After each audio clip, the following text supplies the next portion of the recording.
Hello friends, this is Odds, and if you didn't catch it, the devs just released detailed breakdowns of each killer's pick rate and kill rate by MMR, which is super fascinating and something we haven't seen much before. People, however, are understandably confused when they looked at the data and it looked like this. You see Sadako among the top killers. Ducks are cute? When do I get to be cute? This goes against Do I have to become a duck? most conventional knowledge that people have about this game, so it can be very confusing. There are some good news to be taken from this and also some concerning ones. The good news, I suppose, is that the devs are now very close to their goal of making killers have an average of 60% kill rate. But that raises the question, why do the devs want the kill rate not to be 50%, which is what it was, but 60%? And I think there's two reasons why. This would be, okay, I don't know what he's about to say, but this is my perfect world. This is my perfect world. So we do what we do here, and we raise the kill rates up to 60. That's what we do. We take this here, and we bring the kill rates up to 60. And then, now that the kill rates are up to 60, we help solo queue. We do a patch where we add a bunch of quality of life stuff for solo queue, and then solo queue is not as terrible. That's my, my parade, man, that would be great, that would be the perfect outcome. That's what I would want. Was now that they have, killers overall across the board, killing more, now we help solo queue.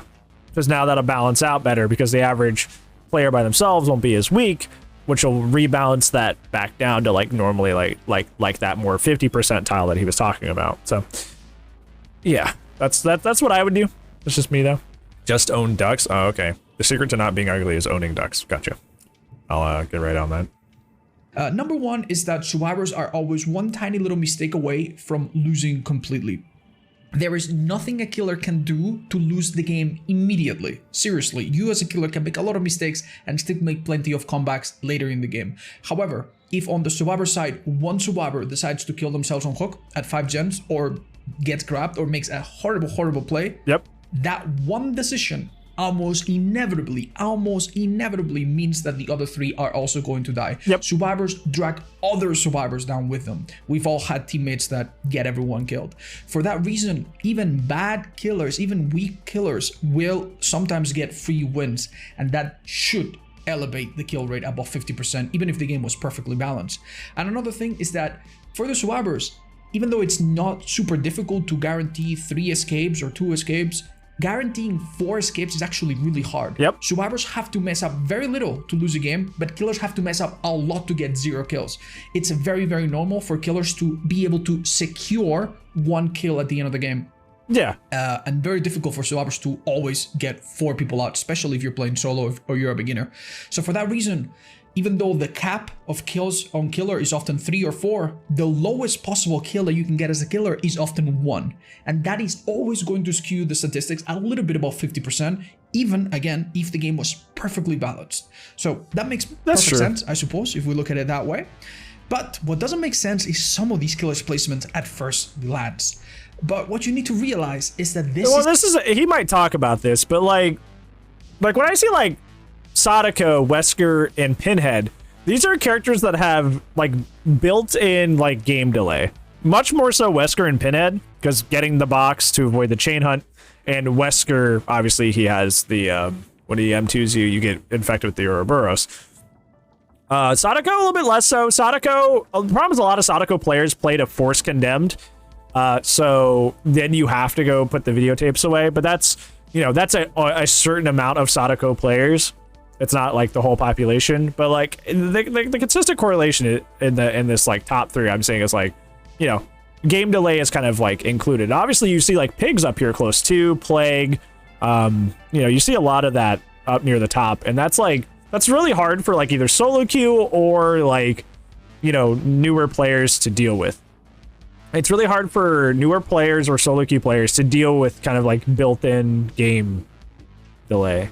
That's just kind of that's kind of just a thing. So yeah, there's a berry. That's weird. It's taken data from all MMRs, and this includes a huge amount of the population that is new to the game, that is playing very casually, that is not necessarily playing like the streamers and content creators that you watch or how you may play, and also people across all platforms, which I believe is mostly consoles and PC being a minority compared to... High because of his map mobility? Freddy is high because he has map mobility and he's easy as... That's my thing. That's what I think. I think Freddy is as high as he is because he's got that map mobility and he's super easy. So at all MMRs, like this says up here, you're gonna be pub stomping pretty well with Freddy. What I'm shocked to see is Wraith is pretty low because Wraith's a pretty big pub stomping character. All of the consoles and all of the platforms, right? Also keep in mind this does not include DCs. Those are not counted in the statistics. Nurse is lower than you're expecting. It's because this is all MMRs, Shogun. This is all MMRs. So like this includes everybody who's currently learning Nurse and not good at Nurse, if that makes sense.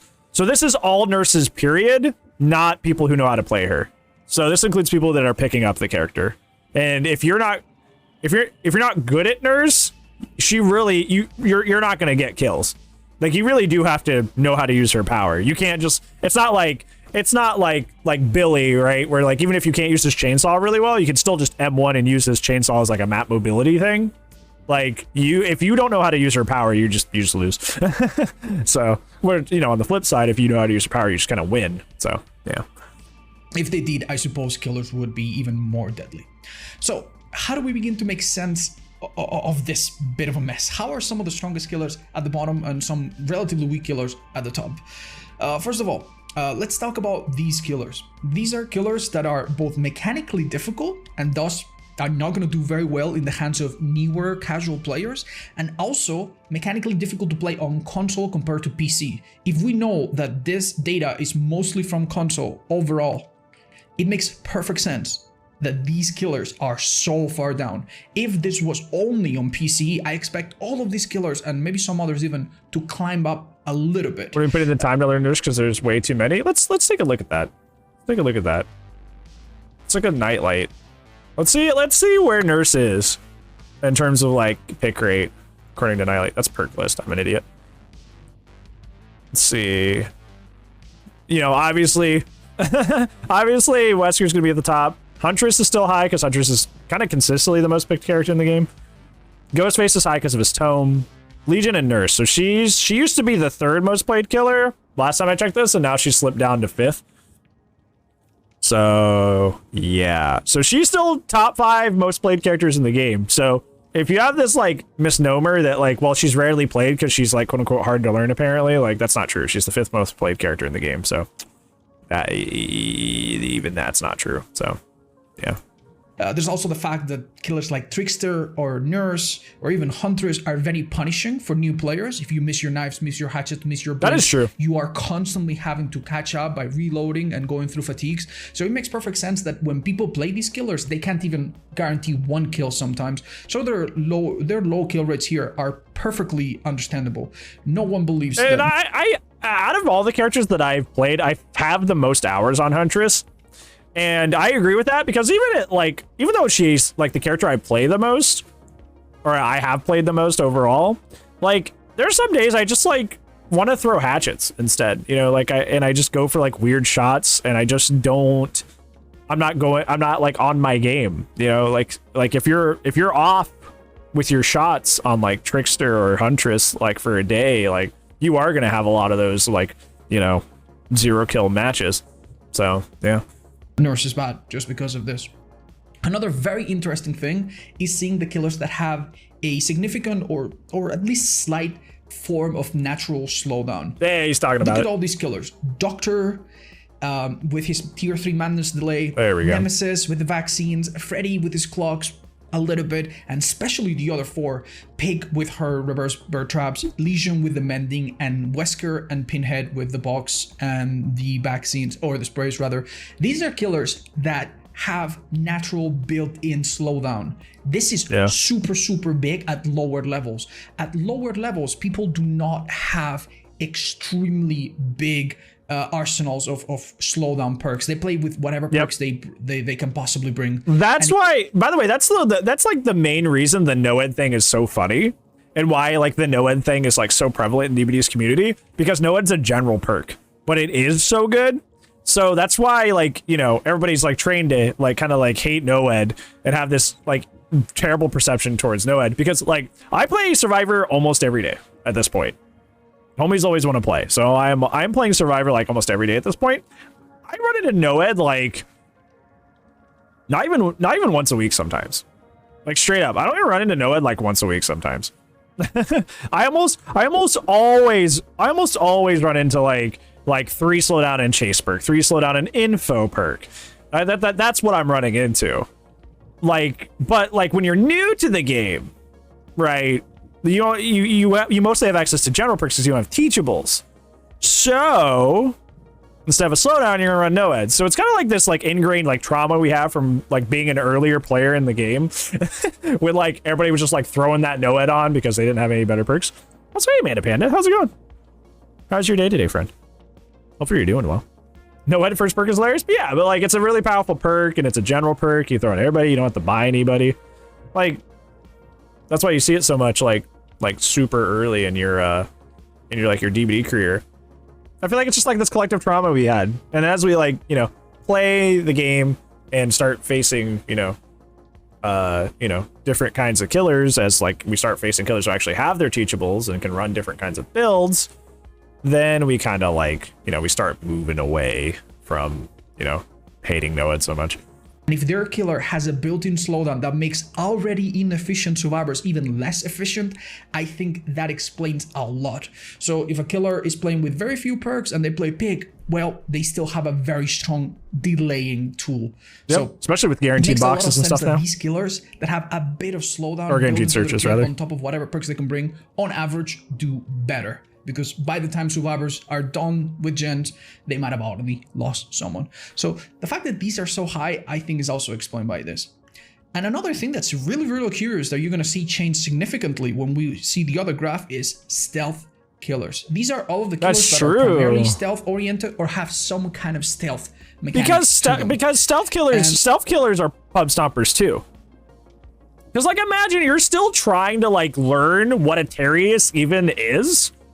And like how, even when you know what a Terrius is, like how much should I greed this gen before I get off of it? How much should I stay here before I leave?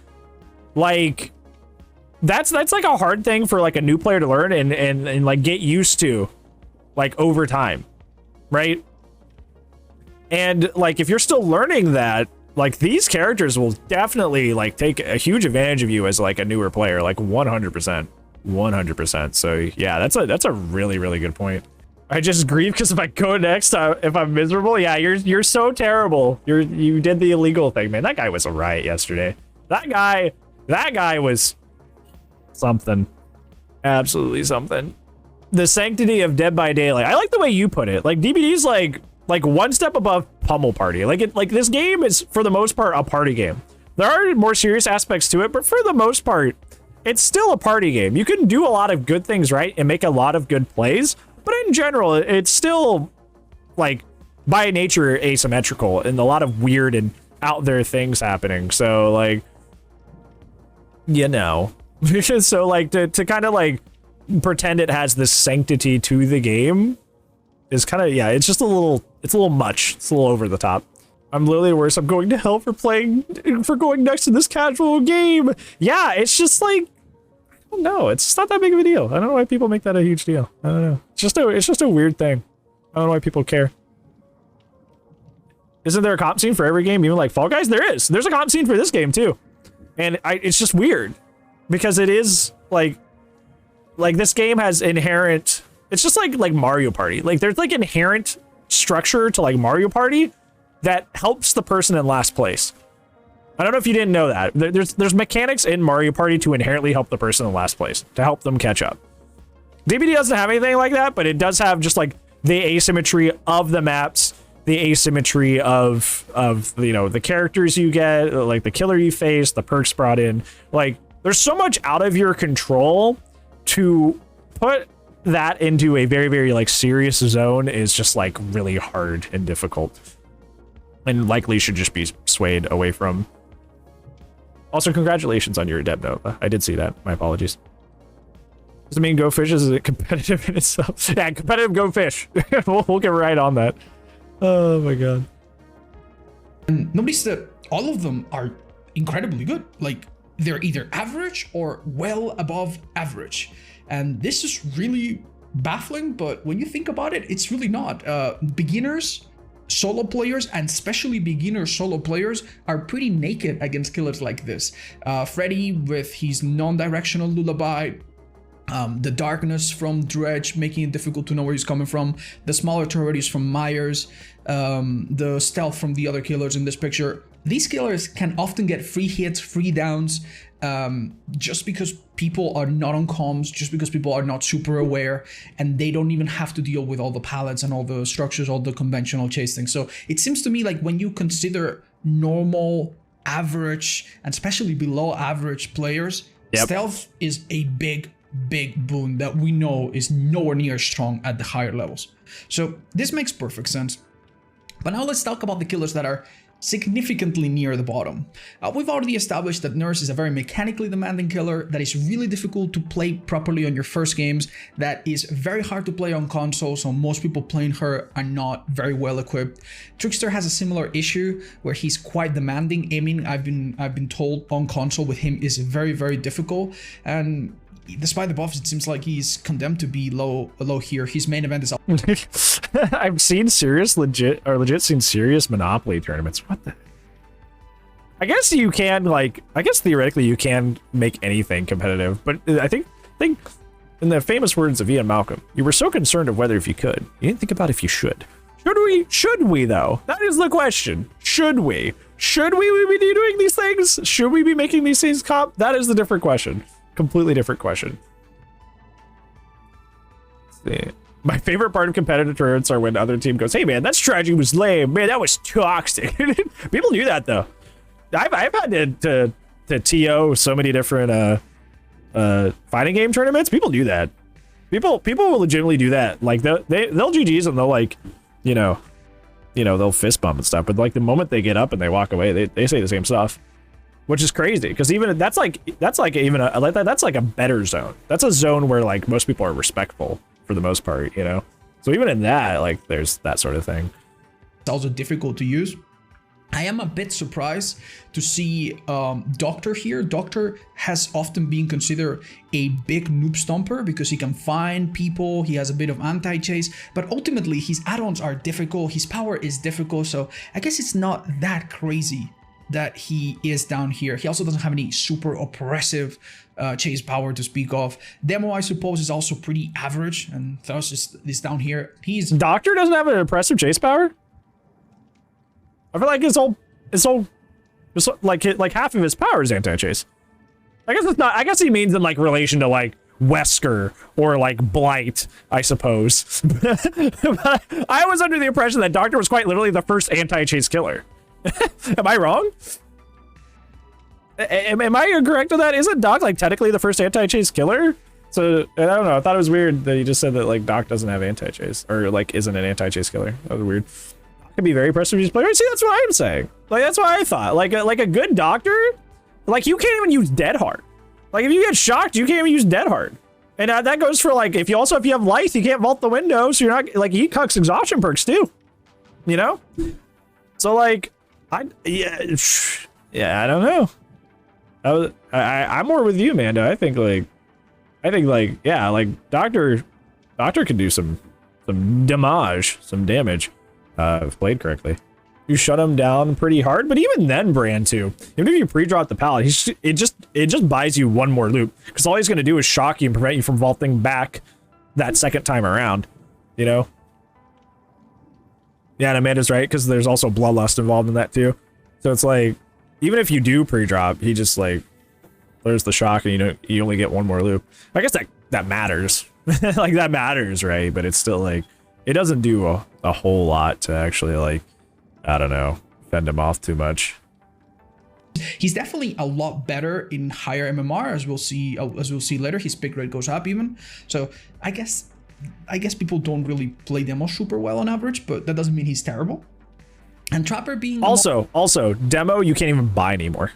there's also that aspect. Demo may have a low kill rate because you literally can't buy the character anymore. So if you miss that cutoff point and you don't have that character yet, you're literally not playing him.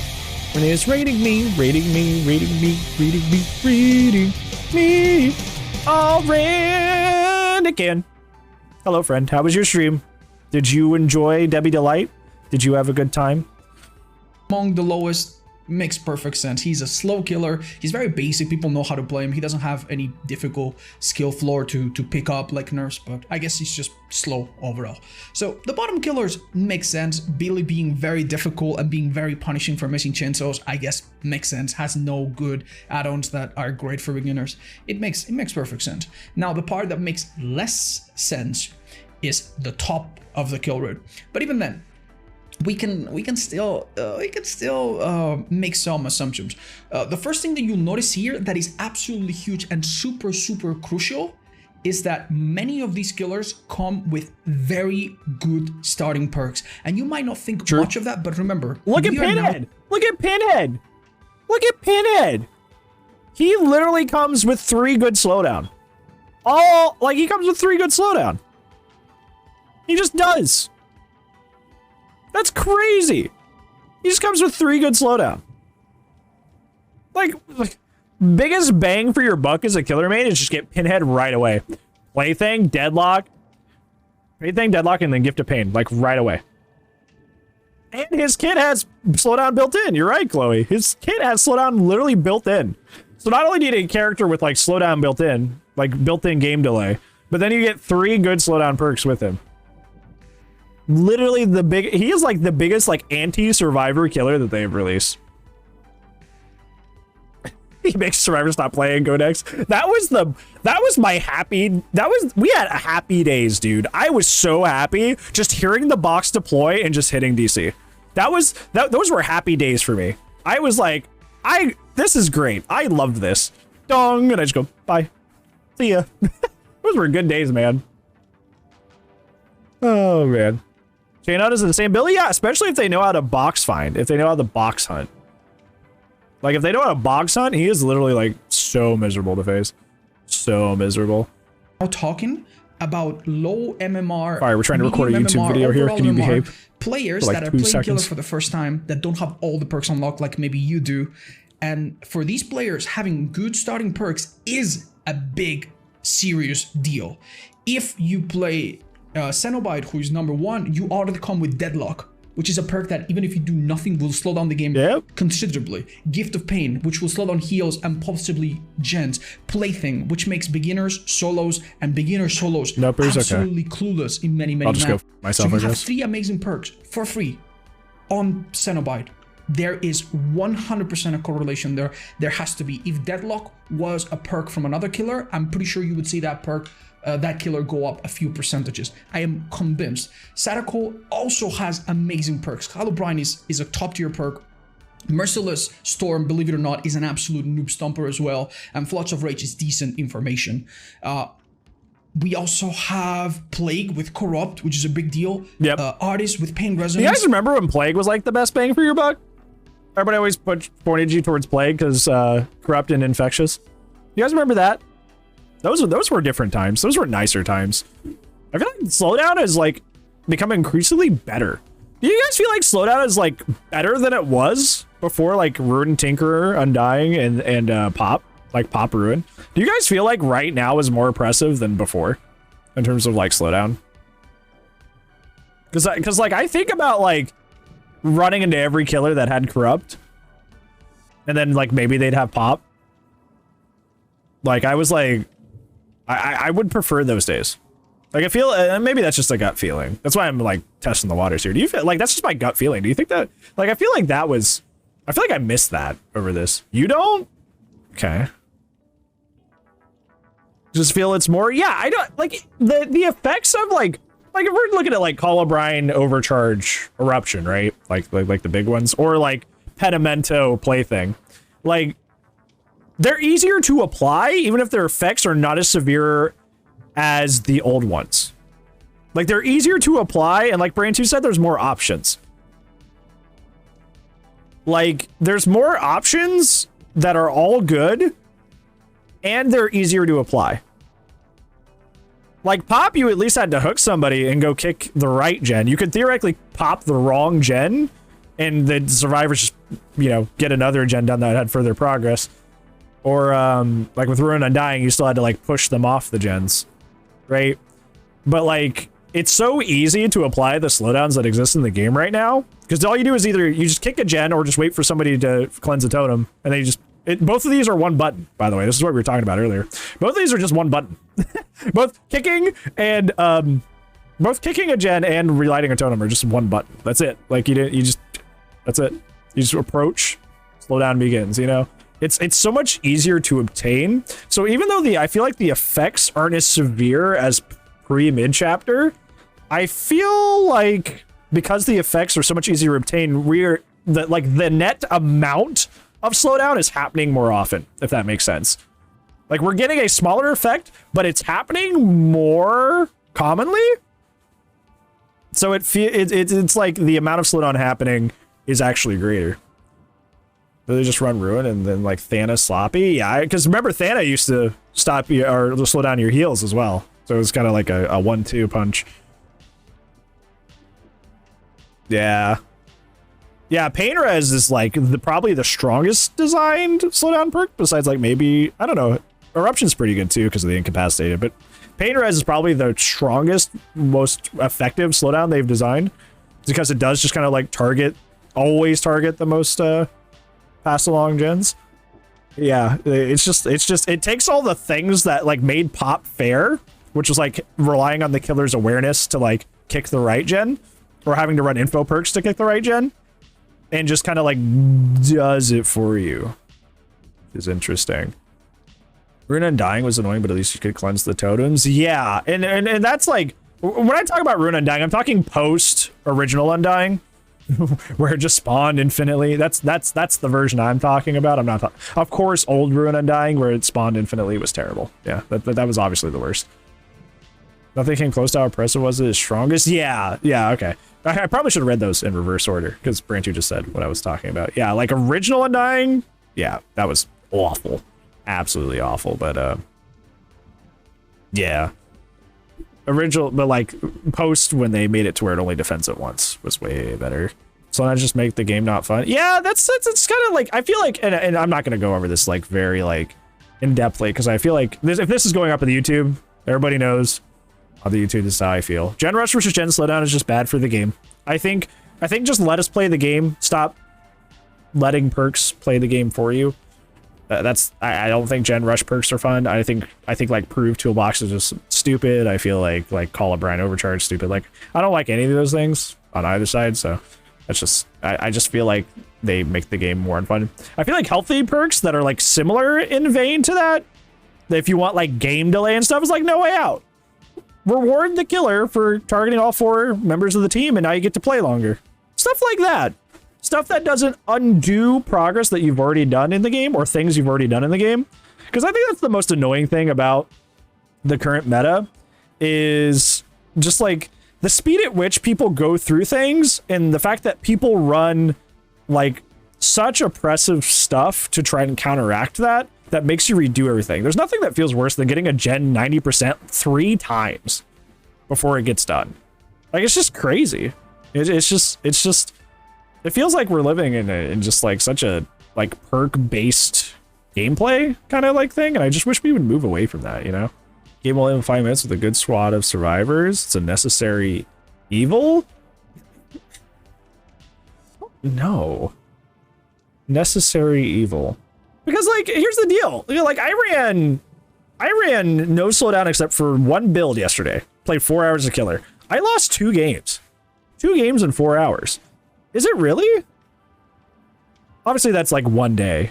But like even then, I usually only run 1 or 2 slowdown. Like all day, every time I play killer.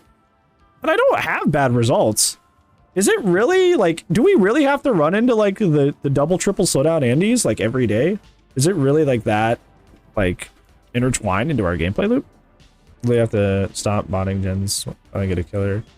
Autopilot. Yeah, because I think it's a big thing that swapped between like the mid chapter to like, you know, now, like the state of the game now, is like everybody's got to be on those gens.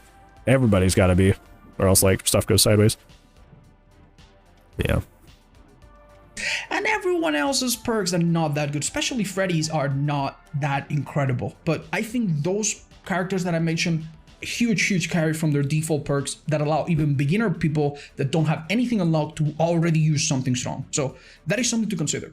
Legion. I want to let Otts talk, but like, so we can actually like get to what he's talking about. But I do want to say this, because I do agree with, like, I think what Amanda says is a very good point about like what we've been talking about, is like survivors do gens fast because everybody's used to 3 or 4 slowdown killers. At the beginning of this stream, somebody, I think it was Cinema, or no, it wasn't Cinema, was it Axe? It was Axe. Axe asked me, because Axe has like not been in the stream for a while, saw me running Prove Thyself, and he knows I hate that perk. So he's like, what are you doing running Prove? And he hasn't been around since like the mid-chapter changes, so he doesn't know, or he didn't know. And I explained to him yeah, I do hate Prove. I don't like it as a perk. I wish it wasn't in the game. But like, when I'm running into like almost every other gamer running 3 slowdowns in a chase perk, or sometimes 4 slowdowns, I don't want to be, you know, in essence caught with my pants down, right? I don't want to lose the match trying to be like a nice boy. But yeah, anyways, what I was saying. Before we move on, most survivors go through gens quick because, you know, they're afraid of, you know, the killers that are running 3 slowdown, and the killers that are running 3 slowdown are scared of the survivors that go through gens quick. So we've just created this really bad cycle by incentivizing the use of both of those things to essentially defend yourself against the other side, which is not great. We know that he injures a lot of people. Most survivors are not very efficient in chase, so even though he's not a great chasing killer, he gets to insta-down them once they're already injured. Myers, I guess, has a similar issue. He doesn't suffer as much from chase because average survivors are not that good in chase. Artist, honestly, is very difficult. I don't think she would be here if she didn't have Pain Res. If you took Pain Res away from her and gave her a different teachable like Shadowborn, I guarantee you she would be 57, 56, 55%. I am 100% convinced that average players are not good on Artist, but that perk carries them. Spirit is pretty relatively easy and strong to play, and she's also pretty good on console, so makes sense that she's pretty high up. Dredge doesn't make a lot of sense here. He is difficult to play, very difficult to play. His perks are not incredible. He has nice mobility, which as you'll see is a bit of a trend, so he's not terrible, but he's pretty average. Why is he so high up? And my theory is that it's got nothing to do with him directly, but rather with survivors. And it is my perception that the Nightfall event that happens relatively often with this killer is very confusing for average and especially below average players. It is my theory, and this is a bit of a theory, that Nightfall is what makes him so strong. Many people that don't know the maps already don't really know where to go, where the exit gates were, what to do, how to heal, how to help your teammate, where are the gens if the map is suddenly enveloped. So it's it's once again, like I was saying at the beginning of this video, it's like it's anti solo queue. It's anti if you don't have comms. That word. You don't. It's anti solo queue and it's anti if you don't have comms. He's very detrimental to those kind of players, which are a lot of people. In darkness, so I do think that is mostly that, and his teleporting is mostly what keeps him so high up. Plague obviously has great perks, great anti-healing properties, and is a decent killer overall. Makes sense that she would be this high. Pig might actually surprise you that she's this high, but it is no surprise. She has easily the best slowdown in the game passively with her power, the reverse bird traps, so much so that I've anticipated before that she would be nerfed, and I still stand by that. I think she will get nerfed at some point, but poor Pig. Hopefully I'm wrong. Poor Pig. And the thing is, if you play with very few perks and you place down a couple strong early on reverse bird traps, that is huge. That is huge. And in the end game, any reverse bird trap survivors can't even escape. So sometimes as a Pig, you will get a free 1 or 2 kills just because you had a trap on someone and they couldn't really do anything about it when you tunnel them at the end of the game. So makes perfect sense that she's this high up when you consider that on average her weakness is not that important. The weakness of the Pig at high MMR is that survivors are good at looping and they have second chance perks and you're never going to catch them in the first place. But at this level of play, survivors go down easily and she gets to use her power. Freddy is possibly the hardest one to explain out of all of them. I don't quite understand why Freddy is so high. Yes, his clocks do slow down survivors a bit. Yes, his passive stealth I sometimes think it's 'cause lets he's him easy. get closer to survivors than he otherwise would. He's yes, easy and in accessible. bigger maps, the clock slow down survivors even more, and bigger maps he can actually use his teleport to cover he's not hurt. He's pretty versatile in that regard, where in big maps you can hook a survivor very far away from the action and still teleport in a second. So that has to be part of it, but perhaps the most important bit is just how good he synergizes with all of the common and strong perks. That's what His own Matt was perks are saying. not very good, mind you, but put on some common perks. Sloppy Butcher works great. Jolt works great. Know It works great with Bloodwarden and his endgame builds. And then when you get better perks, Discordant, Pop, Pain Resonance, Corrupt, all of the perks that are meta, that are gen oriented, all of them, almost without any exception, work exceptionally well on Freddy. And I think that's what keeps him relatively high up. It basically protects him. He has a bit of insurance against horrible big maps that other killers don't have. That True. don't have this kind That's of very ability. true. So that's my theory as to why he is A so game high. But perhaps theory. you have others. And then we have Cenobite, Sadako, and Wesker. Now, believe it or not, Wesker is the outlier here. Wesker is a new killer that was just released on September, which is when this data was picked, and almost every time there is a new killer, they overperform, unless the killer is very difficult to play, like Trickster. They almost I always still think Wesker's probably top 5 in the game. I think Wesker's definitely top 5. I don't think it's like yeah, he's right about that, but I feel like Wesker's stats are fair. I don't think it's him just overperforming because he's new. I feel like Wesker legitimately is top 5. I think Wesker's top 5 in the game. So overperform because survivors need to learn the counterplay, and this also happens when killers get tweaked or reworked. Wraith was reworked some time ago, and he went to the #1 killing spot, which is insane. He got nerfed as a result, and he was nowhere near OP. Plague also, I think, spiked up to the #1 killing spot after her rework. Why? Because people played her more and survivors didn't have time to catch up and understand. Luckily, she didn't get nerfed. So I'm pretty sure that Wesker here is completely fine and will drop down by himself with time when survivors learn how to counterplay him. That being said, he's a strong killer. yeah, like what Banan said, mobility, info, and slowdown all in one kit. Like he's essentially got everything. He's got everything needed to be a great killer in Dead by Daylight. Like usually killers only have one or a couple of those. Usually killers only have 1 or 2 of those. He has all 3, which is why he's such an oppressive killer to face. difficult to play. And impressive to play. Nice information when people come off the hook and need to use sprays. You see their killer instant, so you can tunnel somewhat easily. Decent mobility, decent chase, nice gimmicky builds all around. Good stuff, good stuff. It makes sense that he's this high up. And then we have Sadako and Cenobite. Let's begin with Cenobite. Cenobite is a decently strong killer. So on average, if the person that plays him is competent, of course, will be decently strong. He's nowhere near as weak as some of the other killers we've seen. And he has a very important element that I think sets him apart from the rest. The combination of his basic perks being good, but also having natural slowdown. Now, other killers here, like Plague, have strong perks, or Pig has a strong slowdown, but not a lot of killers have strong slowdown perks with a strong slowdown power.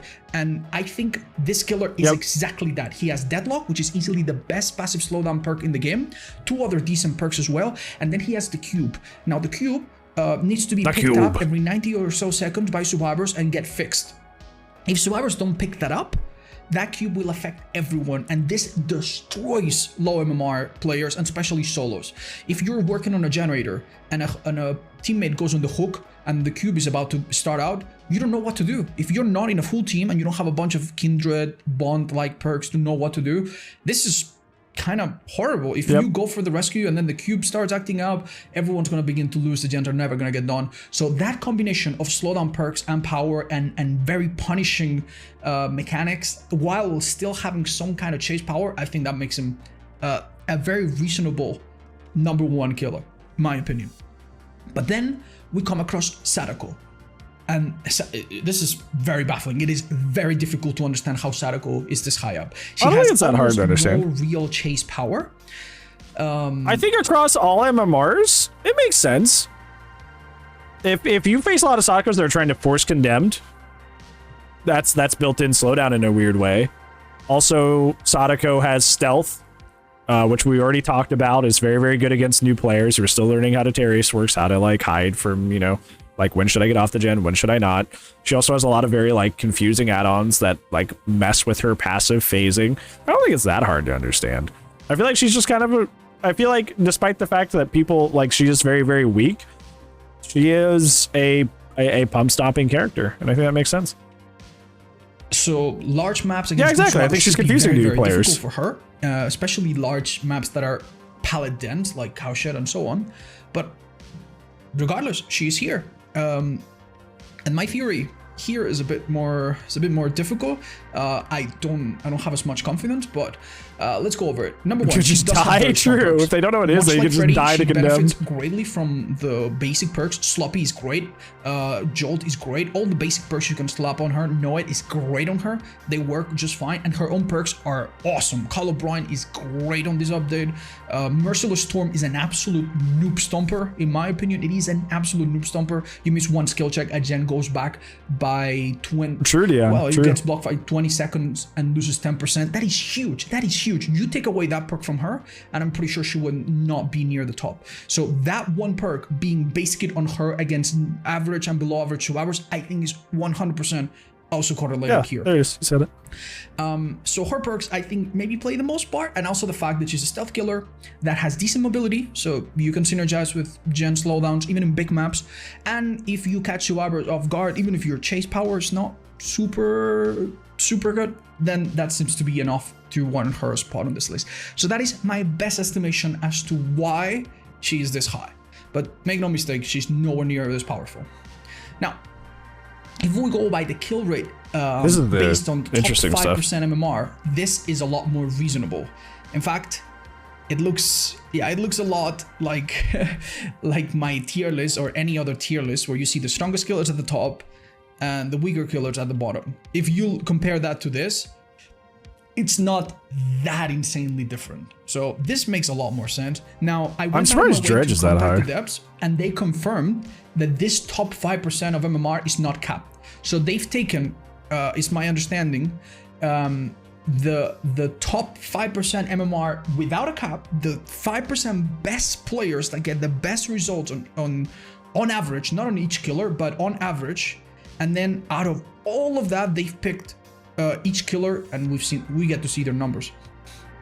Now, one thing that you'll notice is that the devs must be really, really happy. They wanted a kill rate average of 60%. And if you look at the median right here, not the average, but the median, you'll see that most killers are exactly on that 60%. Myers, Legion, Billy, 60%, pretty much. Love the way it says Billy. And most of the other killers are not very far. Pig, Artists are 1 or half a percentage close. Like basically 2/3 of all killers are almost dead right on that 60%. And this, in my opinion, is the most concerning thing about all of this. The devs must be looking at these numbers and must be thinking to themselves, wow, that's amazing. All the killers are so balanced. There's only a few outliers. Yeah, we're doing a great job. And I'm sorry, but no, that's not the case. Many of these killers have innumerable issues, not sometimes related to how good or bad they are, but rather to quality of life. Myers can be very strong with a certain add-on, and he can also be one of the worst killers in the game without that certain add-on. And it doesn't mean anything that he's in the middle. It only means that sometimes he's awful and terrible, and sometimes he's unfair and OP. And there's almost no in between. So I really don't want the devs to look at these numbers and go, yeah, we did a great job. We don't really need to change anything. Many of these killers have glaring issues that need to be addressed 100%. But hey, most killers, at least according to the numbers, are balanced. So that's something. Next, let's talk about the killers at the bottom. Do these make sense? For the most part, yes. People that reach the 5%. Bubba makes sense. They just sit there and camp the whole time. Still play Trapper. Sorry, I think I need to sneeze. And still play Trapper don't get many kills. Is that surprising? Absolutely not. Trapper has a very slow start, cannot keep up with the bigger maps, and in every new map and new update, the grass gets worse, so his power is less and less relevant. He's a terrible killer. No surprise he is this low by a significant margin. It hurts to hear him say that about his former main, yeah. And Cannibal are a bit more surprising. These are perfectly good, perfectly decent average killers, and I don't understand what makes them so low. In fact, Cannibal is so good at securing kills Pyramid is that low. I'll tell you what happens when I play Pyramid Head. I go to run Pyramid Head, and I wanna go for M2 shots. And most players have adapted to his M2 shots. Most players know how to dodge his M2s pretty well. So you basically just have to drag sword and zone, and that's it. Because if you're actually out here going for M2s, like, you're gonna miss like a lot, because players are pretty like accustomed to how to dodge it now. That's my take, though. You would assume that he's fake it most times. Yeah, that's what you're supposed to do. You're supposed to just zone and be boring as I would think that Cannibal would be pretty high up. But I don't like doing it. I want to have fun. My estimation as to why he is that low, it's maybe 3 theories.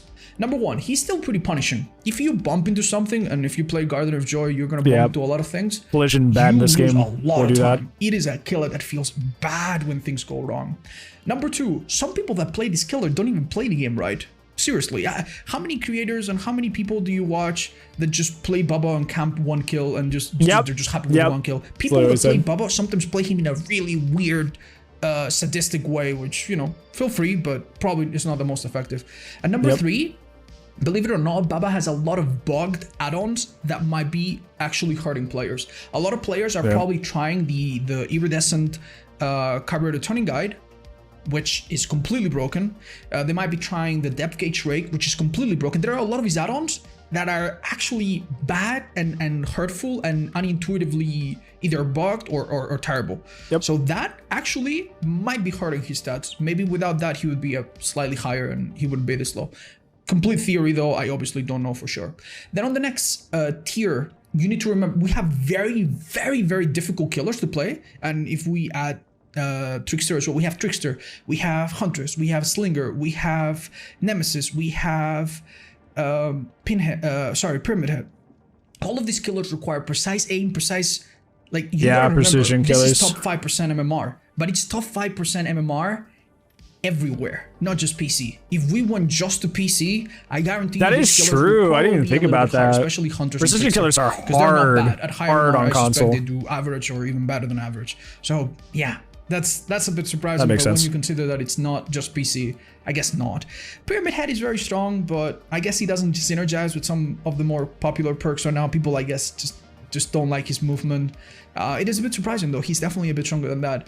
Clown, Doctor, Ghostface are killers that drop a little bit. Ghostface drops a lot from the general one because stealth is not so good at this level of play. Clown and Doctor don't have any mobility, so it's not extremely surprising. Although I would suspect Doctor, to be a little bit higher.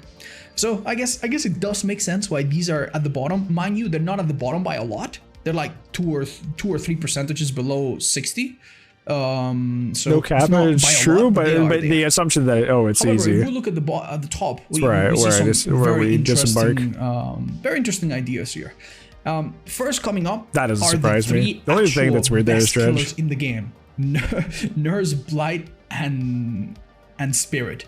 These killers, I suspect, are here on their own actual merit. Blight is disgustingly powerful, Nurse is disgustingly powerful, and Spirit is also disgustingly powerful. So it makes perfect sense that even though some of them are a bit more difficult than others, and some of them are a bit better, worse, with or without add-ons, they're all very good. So that makes perfect sense, no need to explain it. Then we get to Oni, Pinhead, and Sadako. Now, Sadako drops significantly from the number 2 spot earlier. Makes sense. In high MMR, Survivor's doing a lot of medkits, map offerings, etc., but she's still very high. She's still very, very high. I actually don't understand. I don't either. And that might actually be because the few people that play Sadako at high MMR are actually abusing the condemn only strategy that we've showcased in some video before. Yep. And it would actually make sense. And those players do really well. It would actually make sense that only a few Sadako players at the top 5%, and her pick rate is not very high at that percentage. Can we see it? What's her pick rate? Already at 2%. No, not the highest. Only a few of those players might actually be bringing it up. In this 5%, not in the previous one, mind you, not in this. But in this bracket, in this information, yeah, it might be just generally be a few players that actually do use her add-on and play into the condemn only no hook strategy that might be bringing her up a little bit. On top of all the things we mentioned, mobility, great starting perks, great synergy, etc. Pinhead, at this level of play, he's a strong killer. He has decent ability to slow in the game with his power, comes with great perks. Also, it's a bit of a vibe check for solo players. Yep, sure is. Against solos, the cube often he is a solo queue killer, man. So, makes sense. That's what makes Pinhead so strong. He's a very strong killer that is not extremely difficult to play on console, from my understanding. So makes sense that he's high up here. He can also snowball pretty well.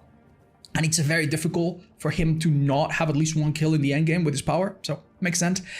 And here, oh, forgive me about that. And here we have Dredge. This might be the most surprising Dredge is up here. Of this list. Dredge is hanging out. I don't quite understand. It might well be that even at top 5% MMR, survivors are not so good at working during Nightfall. My estimation, very humbly, is that since he's still kind of new, and people that really want to play him well probably have figured him out already, survivors are still not too used to seeing him, and maybe they don't play against him ideally. Maybe they do waste a little bit of time locking the lockers and whatnot. So my estimation is new factor, decent mobility, and maybe Nightfall. That is still shocking, even with all that. Him being here. Even with all that, that is still shocking. 1% above the rest, but still, he's definitely not stronger than any of the killers that we see on screen right now. A Dedge, mate. Dedge. Yeah. Well, maybe other than SADAKO, obviously. But still. Then we move on to Plague. Plague is a really strong killer on her own merit. I don't think she's stronger than Nurse and Blight, but one thing that she has going for her is that she's not extremely mechanically difficult. You can play her on console just fine. And remember, that's true. This is a console including list. And number 2, she is a great counter of medkits. Medkits are really strong. Are worth little compared to most other killers, especially things like SADAKO and Oni and Dredge. So medkits, which are one of the most common, most powerful items against this killer. Even a Bran medkit will take you so far. Are almost worth nothing. Is it true about the other add-ons of that rating? That is a big deal. That alone in this meta, I think explains a lot, and you don't even need to think about anything else. And then we get to Wesker at 65%. Which is not surprising in the slightest. 4% or 5% higher than the average / median. That is very significant. Is Wesker this powerful? No, he's not this powerful. He's top 5 for sure. I expect that with time he'll settle down and he'll be around Blight, Nurse, Spirit levels. He's around, he's on a similar scale of being relatively easy to play, kind of like Spirit, not super difficult mechanically, and relatively strong. And also, just like Spirit, he's good on any platform. You don't need precise aiming or anything. You can play him on console just fine. Yeah. He's not like a Huntress or a Trickster. So he has a bit of everything. And mostly, he is new. And people do not adapt to killers early. Given some time, I expect him to go down. And one place where Wesker shines even more than the other killers is the pick rates. Now, the devs have shared it in a picture that doesn't look very pretty, so I've gone out of my way to make this picture myself, which looks a little bit prettier. So, as you can see, Mastermind on the top right, 25% pick rate at high MMR. That's not surprising. He just came out. Everyone wants to play him. Obviously, high MMR players are going to be the ones looking for new DLC, not new players that are still learning. So it makes sense that he's picked a lot. If you eliminate that, of your you see that Nurse is 6%, games. Blight is 5% or so. I hate it. In actuality, for me, when I do my own percentages, my Blights and Nurses are not 10%. I haven't either, they're more like 20% of my games. And when Mastermind hype dies out a bit, they'll be back there. It's with literally less than 1%. Hey, so a high MMR killer, dude. Are the strongest killers. High MMR killer. On PC, this would be even higher if it was PC only. And then we have Wraith, Legion, and Myers, which are some of the highest ones because they are easy to play and popular and or free. And then Huntress, which is not easy to play, but she's popular because she's fun and free and really interesting and has a lot of mains that are dedicated to learning her. So yeah, makes perfect sense. The only sad part to see here is Twins at less than 1% pick rate. Global saturation, yeah. Ouch. And Hag at less than 1% pick rate as well. Ouch. And I've also gone through the trouble of comparing the pick rates at general MMR and top 5% MMR. Now, most killers stay the same or roughly the same, but a few of them stand out. Let's go over them. First one is Mastermind. This makes perfect sense. There's nothing wrong with him. People in general MMR are still learning the game. They don't have a lot of money to spend on currencies or anything. So obviously, a licensed killer, they're not going to play him as much. So when you go to 5% MMR, where people are more dedicated and more veteran, yeah, of course they play him more because they buy him more. Makes perfect sense. Yeah. But the other ones are a bit sad. Trapper almost loses half the players at high MMR. Yeah, because nobody likes losing. Nobody likes loses losing. more than half the players, and Ghostface loses half the players. Nobody likes losing. Nobody likes playing man with knife or man with machete. That really people like having a power. When gens surprising. go fast. And I also think they're at this point slightly outdated. For Hag in particular, it really hurts to have so many quick healing methods. And the way she gets harassed, I think, is very anti-beginner friendly. For Trapper, he's just extremely basic and outdated at this point. Yep. So no surprises there. Trickster and Ghostface are a bit more of a surprise. I have to say though, Trickster does feel awful on many big maps. You are slow and you need to reload constantly. It feels very unfair compared to other killers that are fast and don't have any downtime, like Blight. And Ghostface dropping down a lot is also a bit sad. This one I can't quite explain. I don't think Ghostface is terrible at higher levels or anything. He is. But I guess he's people milquetoast. Don't like going against tons of he's medkits, a nothing burger. Lots of big maps, he's man with knife. And so on. So maybe Ghostface loses some of its appeal at higher level. You just get insta-downs occasionally. That wraps it up for our analysis of all of this. My takeaway from this is don't go crazy. Many of these things are explained because killers are new, because killers bring perks that are good, and the perks do most of the carrying. I don't think I'll surprise anyone with that statement. And then some other cute little facts. So yeah, don't use this to make any absurd claim, like say, oh my god, killers get more than 50%, they are OP. They are certainly not. On average, they're certainly not. And also don't forget that MMR on consoles and everything on consoles. That's why I wasn't really rushing to cover it, because like in many ways people are going to try to misconstrue it. Especially I don't when it want to comes deal to with that. nurse and other mechanically demanding killers. So yeah, let me know what you think, and if you learn anything new, and if you have any theory that I might have missed that explains some of these strange placements, maybe better than the ones I suggested. Thank you so much for watching, and I'll see you in the next one. Mwah. Yay, we did it. Night Matt, I appreciate you. Thank you for hanging out, bud. Yeah, so that was a lot. That was a lot. Yeah, I think my main thing is like why I always like hate stats like these is because like this is what they're looking at, this is what behavior looks at, and this is what they're gonna make changes based on, right?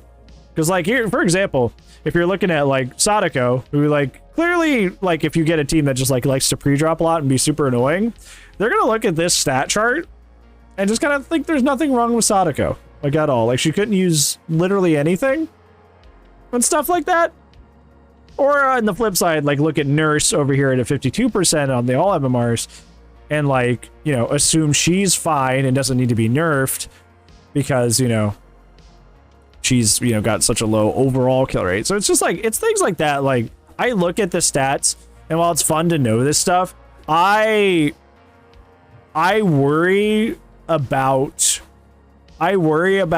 like what they do with this information, because they've always they've shown previously that they care a lot about their data and they will make most of their changes just based on hard data, even if they're not like synthesizing and actually analyzing what that data means, why things are certain ways. And I think that's I find this stuff more like scary than like entertaining, because I'm just like, oh god, well what are they gonna do now? What are they gonna do now? You know, that's kind of like, you know, that's like my worry with that. So that's why I don't get like, I don't get like too enthused when I see like the big stats and stuff go up, because I worry what they'll do with those things. Like big time, I feel like they'll like do bad things with them to say the least. So I don't know. It's okay. Like it'll be fine. It's not that big of a deal, but yeah.